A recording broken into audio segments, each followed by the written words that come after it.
လာပါဒီနေ့တော့ရခိုင်ရိုးရအရသာပြင်းပြင်းနဲ့ထမင်းစားရှင်စိတ်ကိုတက်စီမယ်အမဲဆိုရခိုင်ရှက်နီလေးလုံးပြသွားပါမယ်လိုအပ်တဲ့ပါဝင်ပစ္စည်းတွေကတော့အမဲဆိုကျွတ်သွန်ပြူကျွတ်သွန်နီးငရုတ်သီးအယောင်တင်မုံစားစီဟင်းရှုံမုံစနွေးမုံအနှင်းငယ်တို့ပဲဖြစ်ပါတယ်အရင်ဆုံးအမဲဆုပ်ကိုတက်ရှင်းအောင်ဆေးကြောပြီးနည်းနည်းပြုတ်ထားပါမယ်ပြီးရင်အနေတော်လေးတွေဖြတ်ထားပါမယ်ပါဝင်ပစ္စည်းလေးတွေကိုလည်းထောင်းထားလိုက်ပါမယ်ကျမကတော့ဆက်လေးရှိတော့ဆက်လေးနဲ့ကြိတ်ထားလိုက်တယ်ပေါ့နော်အိုးသေးကိုစီထည့်ပါမယ်စီပူလာပြီဆိုလို့ရှိရင်ကတော့ခုနကကြိတ်ထားတဲ့ပါဝင်ပစ္စည်းလေးတွေကိုစီစပြီးတော့သက်ပါမယ်စီသက်တဲ့အခါမှာကြာလေးသက်ပေးရပါမယ်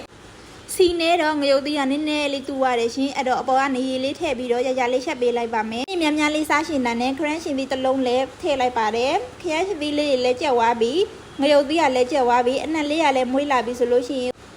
အမဲဆုံလေးပြုတ်ထားလေးကိုထည့်ပြီးတော့ရောသမအောင်မွေပေးလိုက်ပါမယ်အရသာညှို့အောင်စားဟင်းရှုံမုံကိုလည်းတစ်ခါတည်းထည့်ပြီးတော့ကြာလေးလုံးပေးထားလိုက်ပါမယ်